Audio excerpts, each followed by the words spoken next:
Buenos días, vamos a la palabra. Me gustaría que presten muchísima atención. Quiero ser muy claro en lo que voy a compartir en este día y creo que es algo profundo que Dios quiere hablar a nuestros corazones.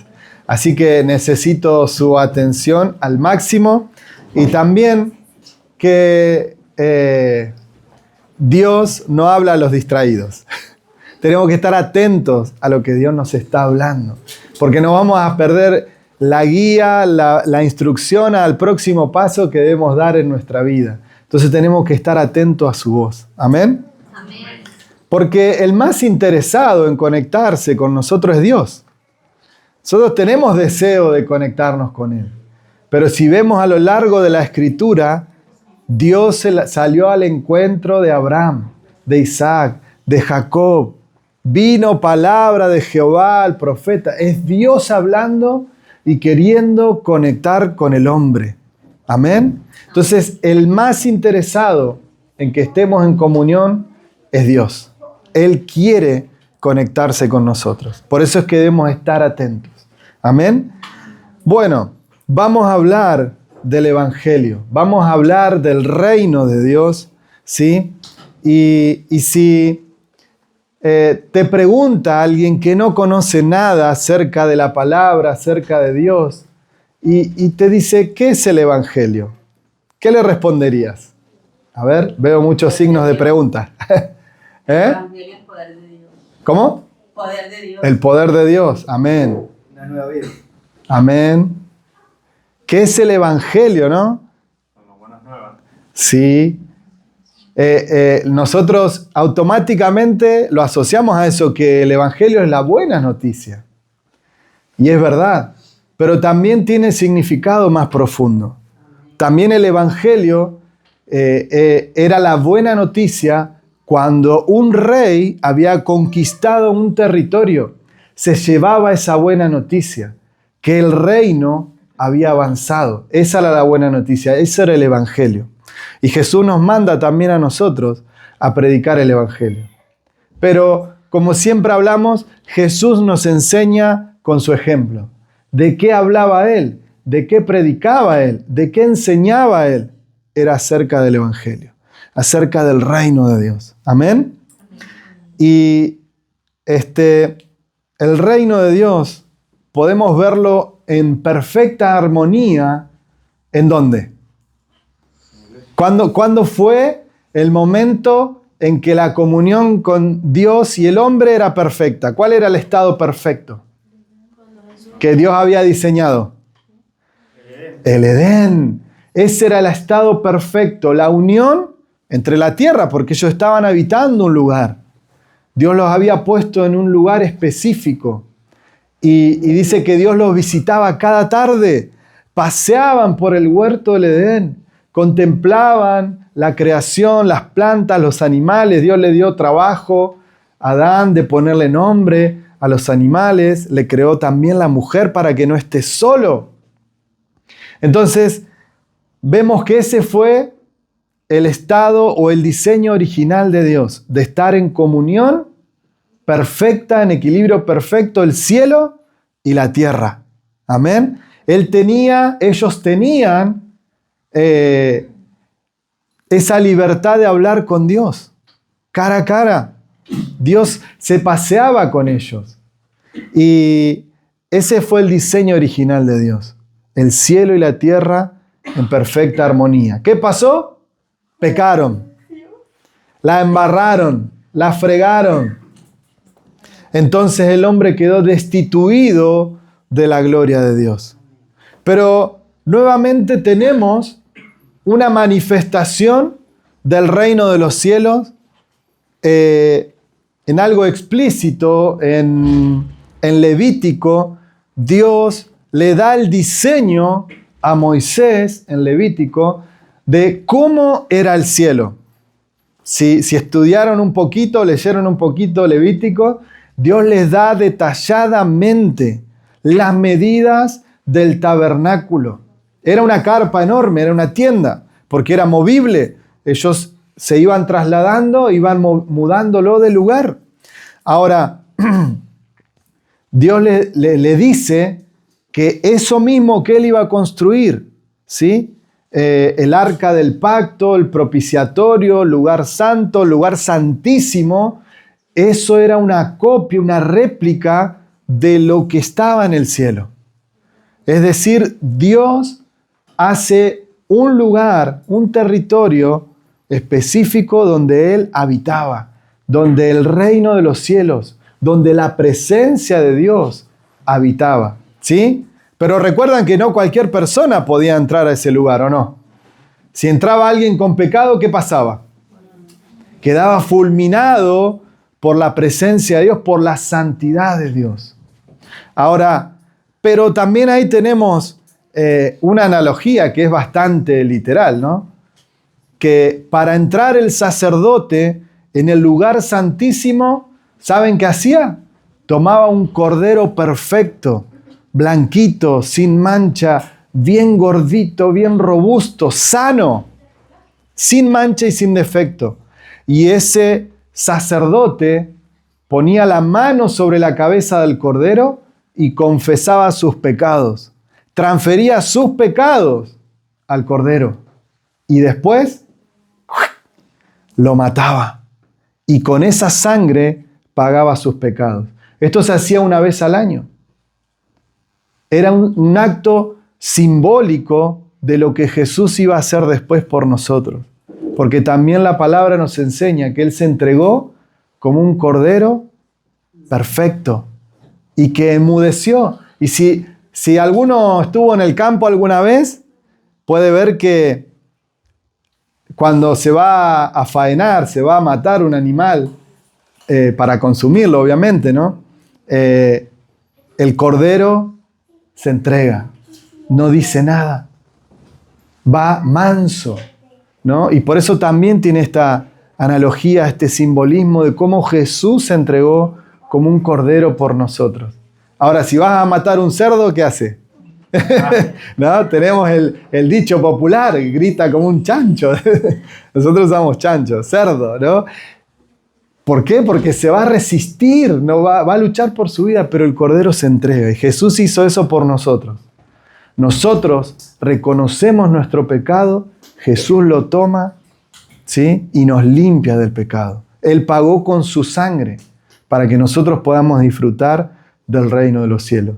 ¿Sí? En Levítico, el tabernáculo era este diseño divino que Dios preparó en el cielo, pero poder bajarlo acá a la tierra. Y era un lugar que se iba moviendo, se iban estableciendo. Pero ¿cuándo ellos se movían?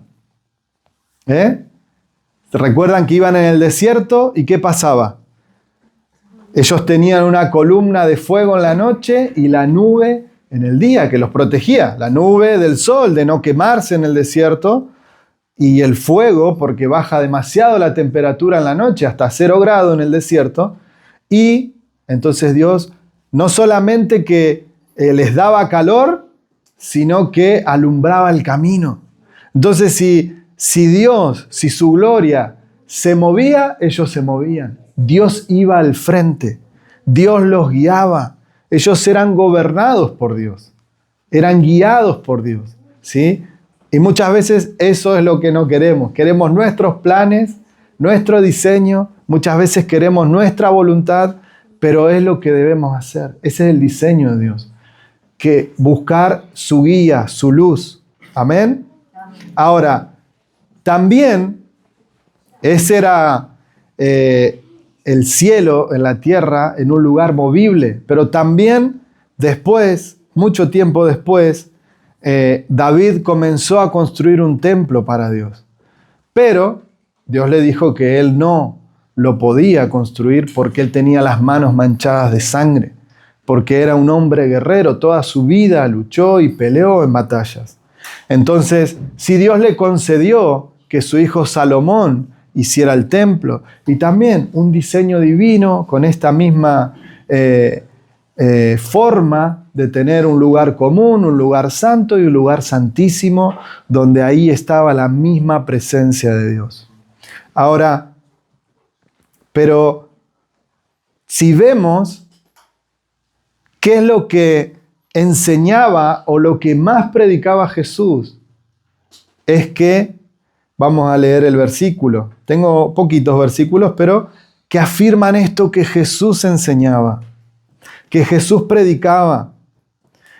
Vamos a leer el primer versículo en Mateo 4:17. Cuando Jesús comienza su ministerio, dice: desde entonces comenzó Jesús a predicar y a decir: arrepentíos, porque el reino de los cielos se ha acercado. No era un lugar fijo, no era un lugar movible, no era un territorio específico, sino que el reino de los cielos llegó a este lugar. El reino de los cielos se estableció en este lugar, es lo que proclamaba Jesús. ¿Me siguen?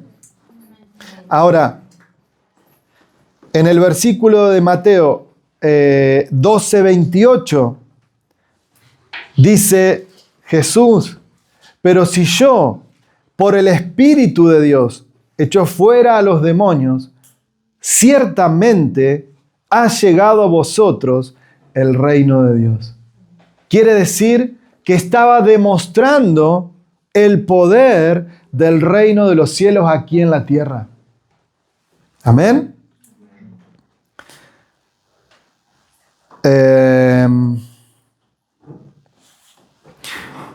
También vamos a leer Lucas 11:20, que dice algo parecido: mas si por el dedo de Dios echo fuera a los demonios, ciertamente el reino de Dios ha llegado a vosotros. Dice: cuando un hombre fuerte, armado, guarda su palacio en paz, éste lo posee, es decir, lo cuida. Pero cuando viene otro más fuerte que él y le vence, le quita todas sus armas en que confiaba y reparte el botín. Y Jesús dice: el que no es conmigo, contra mí es. Y el que conmigo no recoge, desparrama. Bueno, acá totalmente cortante Jesús. Hay dos bandos, podemos decir. Hay dos formas de vivir: en el reino de Dios, en el reino de la luz, o en el reino de las tinieblas. No podemos quedarnos en la línea. Tenemos que tomar decisión. ¿Por qué y para quién vamos a vivir? Y es importante porque todos queremos entrar al reino de los cielos. Queremos, cuando nuestra vida termine en esta tierra, queremos llegar y que Dios nos reciba y nos diga: bien hecho, buen siervo fiel, entra en el gozo de tu Señor. ¿Sí? Y para eso debemos trabajar, pero debe haber determinación. De nada sirve que aparentemos una vida cristiana, ¿no? Y cuando lleguemos delante de Dios, el Señor diga: no te conozco. Entonces, si vamos a hacer las cosas, vamos a hacerlas bien, vamos a jugarnos por Dios. Y eso es lo que Jesús quiere de nosotros: decisión y determinación. Siempre tenemos que entender que no hay grises, o es blanco o es negro, o es la luz o es las tinieblas. No podemos jugar, o estoy un ratito de un lado y vuelvo para el otro, me voy al mundo a probar, tenía ganas de hacer algunas cositas y vuelvo. No, porque el diablo nos va a arrastrar y no volvemos más. Entonces, Jesús nos pide determinación. Ahora, me encanta esta historia que dice, ¿no? Un hombre fuerte cuida su casa, pero viene otro más fuerte y le arrebata todo.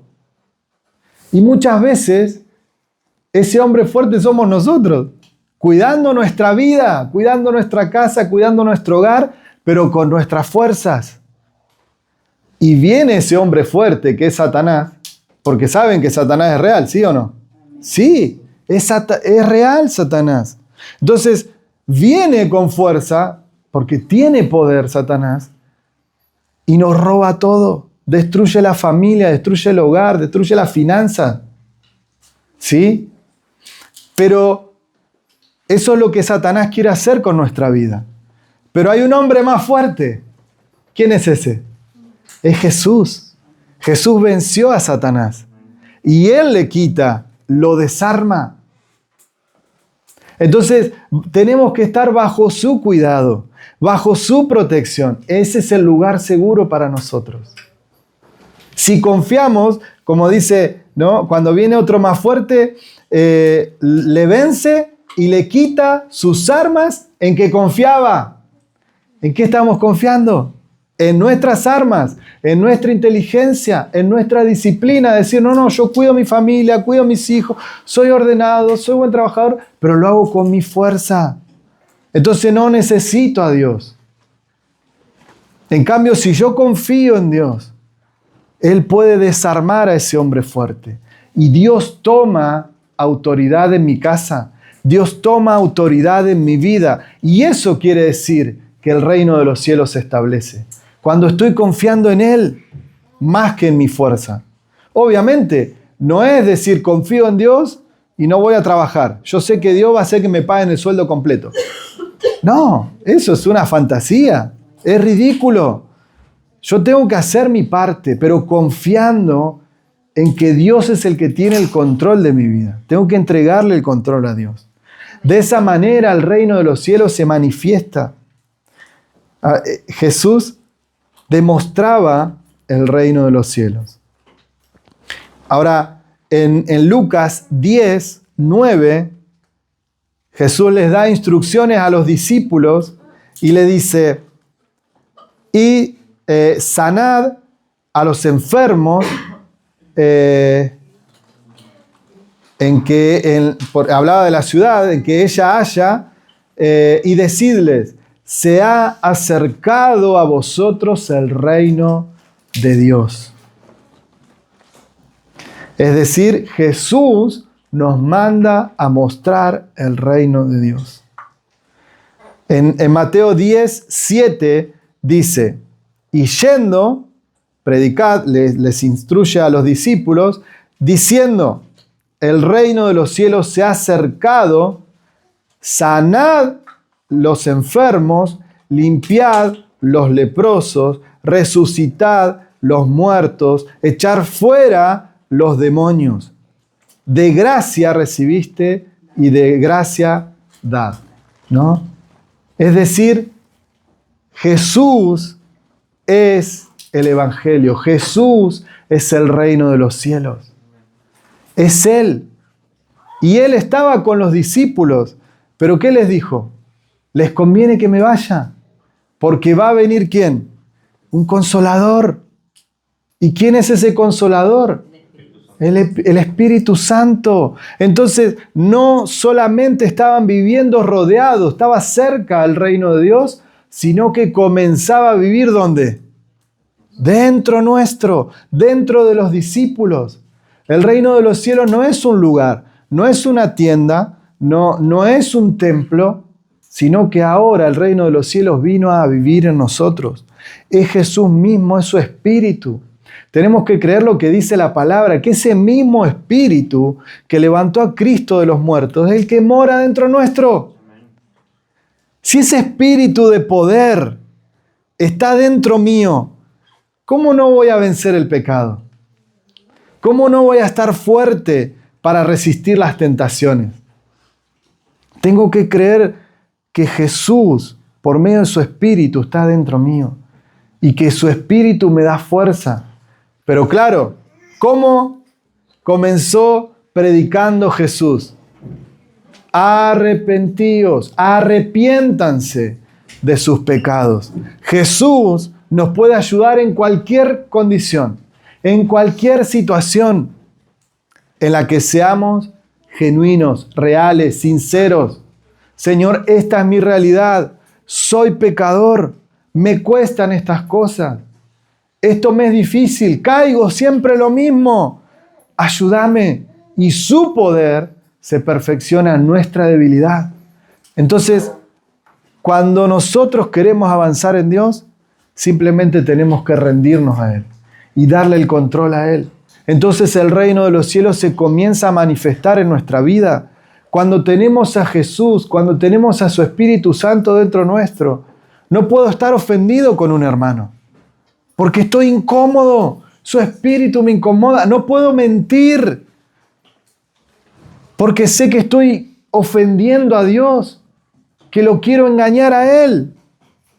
Entonces, eso comienza a pasar cuando su espíritu, si soy duro, si hablo mal, o si me quejo todo el día, el Espíritu Santo me exhorta.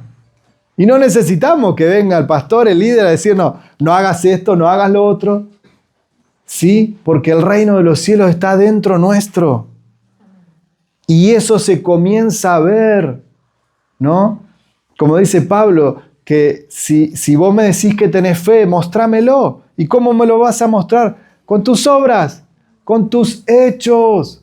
Tus actitudes van a ser visibles y van a ser la muestra de lo que hay dentro tuyo. Cuando nos llenamos de Jesús, cuando nos llenamos de su Espíritu, nuestra vida cambia.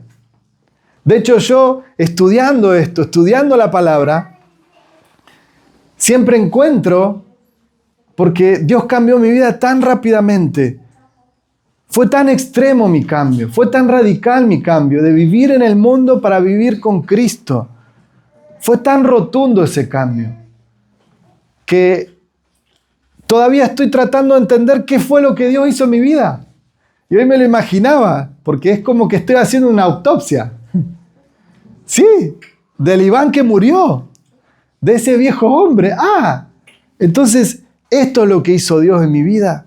Cambió mi mente, cambió mi corazón, cambió mi forma de pensar.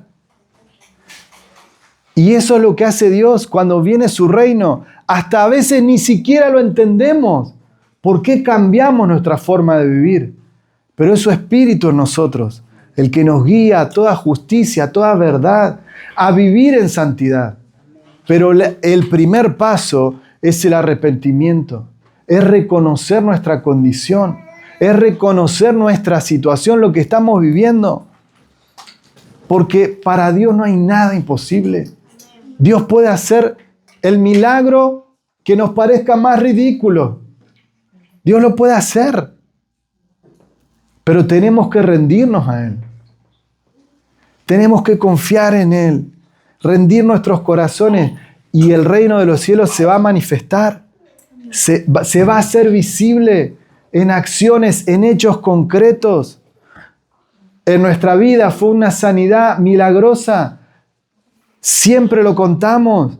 Nuestra hija nació con un tumor, nació con cáncer. La operaron, no pudieron sacarlo, hizo quimioterapia, tampoco resultó. Al momento de operarla, de urgencia, y que era muy probable que pierda su riñón izquierdo, Dios hizo el milagro. Dios desapareció el tumor. Y su riñón y sus arterias completamente limpias. No quedó nada. Eso fue la muestra del reino de los cielos, de habernos humillado delante de Dios. Obviamente que pensábamos en momentos, porque ese tumor se llamaba neuroblastoma. La expectativa de vida de un niño con esa enfermedad es de 1 año a 1 año y medio. Entonces, nosotros nos rendimos tanto a Dios. De verdad nos rendimos tanto a Dios que nos entregamos a su voluntad. Señor, no sabemos cuál es tu plan. Si vos te la vas a llevar, es tuya. Pero no queremos eso. Regálanos un milagro. Danos vida. Dale sanidad.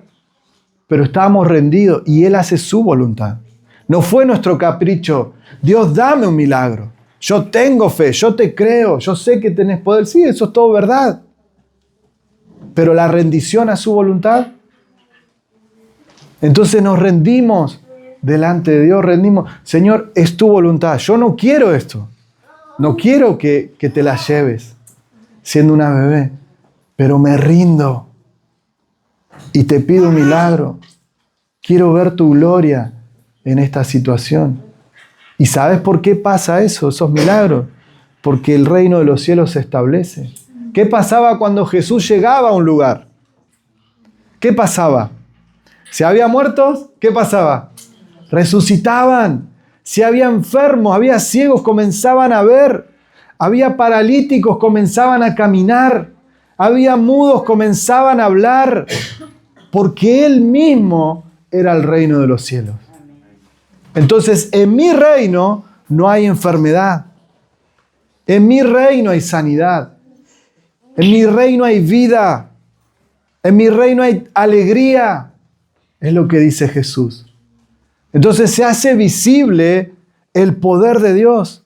Y ese mismo reino de los cielos, ese evangelio, esa buena noticia, es Jesús. Es el reino de Dios. Como lo vimos, hecho un templo. Pero después lo vemos en una persona, en Jesús. Y Él es el evangelio. Él es la vida. Él es el Espíritu que mora en nosotros. Es la misma sustancia. Padre, Hijo y Espíritu Santo son uno. Una misma sustancia. Son 3 personas, pero son uno. Podríamos decir la misma materia, la misma sustancia. Son uno. Pero Dios nos dejó su Espíritu Santo para que more dentro nuestro. Y el Espíritu Santo, desde dentro nuestro, da testimonio de quién es Jesús. Y se comienzan a ver estos milagros, estas señales, estas maravillas, cuando rendimos nuestra vida a Cristo. Cuando le decimos, Señor, no quiero yo ser ese hombre fuerte que cuida de su casa, que confía en sus armas. Porque Satanás, si confiamos en nuestras armas, va a entrar a nuestra casa y la va a destruir. Porque Satanás es más fuerte que nosotros, ¿o no? Pero más fuerte que Dios, no. Entonces necesitamos el poder de Dios. Necesitamos el poder del Espíritu Santo. Y su Espíritu es poder. Su Espíritu es valor. ¿Cómo creen que los apóstoles, hoy lo vemos en la actualidad, personas que están sufriendo lo mismo, pero cómo creen que los apóstoles, cuando los atrapaban y le decían, si no negas a Jesús te mato, haz lo que quieras, pero yo no voy a negar a Jesús? ¿Eso lo hace una persona cobarde? ¿Está dispuesta a morir una persona? Ese es el valor que nos da el Espíritu Santo para no negar nuestra fe. Y de hecho hoy lo estamos viendo. Cómo en África la iglesia está siendo perseguida. Desastres están haciendo. ¿Por qué? Porque el reino de Dios cambia las vidas. El reino de Dios transforma una nación. Porque comenzamos a vivir diferente. Y el sistema de este mundo no lo quiere. No quiere que vivamos diferente. Quiere que solamente seamos una masa. Que cuando a alguien de arriba se le ocurre una idea, bueno, todos tenemos que hacer lo mismo. Se pierde el sentido común. Lo vemos en la actualidad, ¿o no? Con las ideologías que hay. Completamente basadas en el aire, en sentimientos, en emociones. Yo siento que soy esto, entonces puedo ser un perro o un caballo. Hasta competencias hay de salto como caballo. El sentido común salió del grupo. Se fue. Pero eso es lo que la corriente de este mundo quiere hacer. Pero ¿qué tenemos que hacer nosotros? ¿Cómo luchamos contra eso? Llenándonos de Dios, capacitándonos, informándonos. Viviendo una vida en el Espíritu. Y muchas veces, lo hablábamos ayer con los chicos, nos es cómodo eso. Tener un gobierno que nos diga qué tenemos que hacer. Porque no tengo que pensar. No tengo que tomar decisión. De hecho, lo vemos en la palabra. Cuando Moisés Dios le da los mandamientos a Moisés, el pueblo estaba aterrado. Y le dijeron, no, que Dios te hable a vos. Y después vos nos transmitís. A lo que Moisés le responde, no tengan miedo. Dios se muestra de esta manera porque había un monte, una montaña, donde había fuego, donde había truenos. Era tremendo, era como un cataclismo ahí arriba, pero ahí mismo estaba Dios. Y ellos tuvieron terror. Y Él les dice, Dios se muestra de esta manera para que tengan temor y no pequen. Entonces muchas veces esa comodidad de que alguien decida por mí es para yo no esforzarme, ¿no? Pasa en la corriente del mundo, en el gobierno, y puede pasar en la iglesia. Decir, bueno, no, yo voy el domingo que me dé la palabra y ya está, me llené, aguanto. Pero lo que Dios quiere es que tengamos comunión con Él directamente. Que escudriñemos la palabra. Yo me equivoqué 2 veces hace unos domingos atrás. Nadie me corrigió. O sea, no sé si por temor o porque no se dieron cuenta. Prefiero que sea temor de no corregirme. Pero me equivoqué 2 veces hace unos domingos atrás. Y nadie se dio cuenta. Tenemos que escuchar la palabra, pero la misma Biblia nos enseña a que juzguemos la palabra, a que juzguemos la profecía, que si la enseñanza que me están compartiendo es bíblica o no. Entonces, tenemos que tener pensamiento crítico, no ser criticones. Eso es otra cosa. Tener un pensamiento crítico, analizar de qué me estoy alimentando, hasta en esto, hasta en la palabra. ¿Qué me está enseñando el pastor? De esa manera puedo tener comunión con Dios. No es que de acá soltamos una palabra y es absoluta y somos infalibles. No, somos seres humanos, podemos fallar. Ya les digo, me equivoqué 2 veces, ¿no se dieron cuenta? Ahora, pero necesitamos cada uno de nosotros llenarnos de la palabra. Para que el reino se haga una realidad en nosotros, para tener una mente fresca y que nadie nos engañe con mentiras. Lo vemos. Cuántas doctrinas dentro de la iglesia se meten y manipulan a la gente. Entonces, no podemos permitir eso. ¿Y cómo luchamos contra eso? Llenándonos de la palabra, teniendo un pensamiento crítico, razonando. ¿Qué enseñanza estamos recibiendo? De esa manera. Y el mundo no quiere que vivamos de eso. Y la religión no quiere que vivamos de esa manera. Porque si no tenemos pensamiento crítico, todos vamos a decir que sí. Vamos por acá, vamos por acá. No quiere decir que pongamos palos en la rueda a todo lo que proponga la iglesia, no. Pero sí estar atentos, ser sensibles. Y de hecho, el apóstol Pablo nos habla que en los últimos tiempos se van a levantar cientos de falsos cristos, de personas que engañan con mentiras, con doctrinas. Miren, no se anda con vueltas, con doctrinas de demonios, dice. Lo que pasa es que se puede hacer con mucha gracia, con mucha pasión, enseñarlo y me convence. Me convence. Porque si está tan apasionado, debe ser verdad. Entonces, el Señor quiere que tengamos comunión con Él, no que pongamos intermediarios. El único intermediario que tenemos con el Padre Jesús es el único, el camino, la verdad y la vida. Pero nos resulta cómodo decir, no, que alguien más me dé la palabra. Moisés, vos habla con Dios y después compartinos. Pero también eso indicaba algo. Ellos no querían estar en santidad. Por eso tenían miedo por sus vidas. Danos las reglas. Y vamos a seguir las reglas.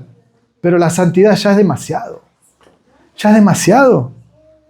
Entonces, tenemos que jugarnos por Dios y decir, sí, vamos a cumplir, Señor, tus reglas, pero queremos la santidad. ¿Y cómo alcanzamos la santidad? humillándonos delante de Dios, pidiéndole que su espíritu, que su reino, que su evangelio, esa buena noticia, se establezca en mi corazón. Y eso va a cambiar mi manera de pensar, va a cambiar mi manera de actuar, va a cambiar mi manera de tratar a los demás. No porque alguien me acuse, no porque un hermano me vea que no estoy cumpliendo con las reglas o que no estoy siendo de testimonio, ¿no? Algunos cristianos no son de testimonio, son de lastimonio. Da lástima. No, de esa manera no. Tenemos que ser testimonio, dar lo mejor de nosotros, pero entendiendo que es Cristo en nosotros. No es nuestra fuerza, no es nuestra buena conducta, no son nuestras buenas intenciones. Dios no bendice las buenas intenciones. ¿Saben qué bendice Dios? La obediencia. Entonces podemos tener muy buenas intenciones, pero si no son en obediencia a Dios, no sirve de nada. Así que, hermanos, vamos a rendir nuestros corazones a Dios. Vamos a rendir nuestras vidas a Dios. Y yo creo que estamos terminando este año, el 25. Al terminar el siguiente año, vamos a ser personas totalmente diferentes. No vas a cambiar en tu esencia, pero sí vas a parecerte más a Jesús. Amén. Y ese es el diseño de Dios. Que Jesús sea nuestro hermano mayor y cada uno de nosotros hermanos en Cristo. Que podamos imitarlo a Él, copiarlo a Él. Ese es el diseño de Dios. Entonces, pero lo logramos siendo sinceros con Dios, siendo genuinos, reconociendo nuestro pecado, reconociendo nuestro error. ¿Sí? Nosotros nos pasó este milagro con nuestra hija y no orábamos diciendo, Señor, este es el tumor. No existe, no existe, por la fe no está, no existe y ya está, Dios hizo el milagro. No, dijimos, Señor, el tumor es real. Esta es la situación de nuestra hija. Te la entregamos en tus manos. Reconocemos que no podemos hacer nada. Te entregamos esta situación. Te entregamos esta enfermedad. Y Dios obró por su gracia y por su amor. Y nuestra hija ya tiene 15 años. Completamente sana. Pero no nos vamos a quedar en los milagros que vivimos, sino que Dios quiere manifestarse hoy. Amén. Así que los que estén pasando por dificultades, por alguna enfermedad, por alguna dolencia, vamos a orar y a creer que Dios quiere manifestar su reino en este lugar, en nuestra vida, para que demos testimonio de su poder. Amén. Amén. Amén. Vamos a orar.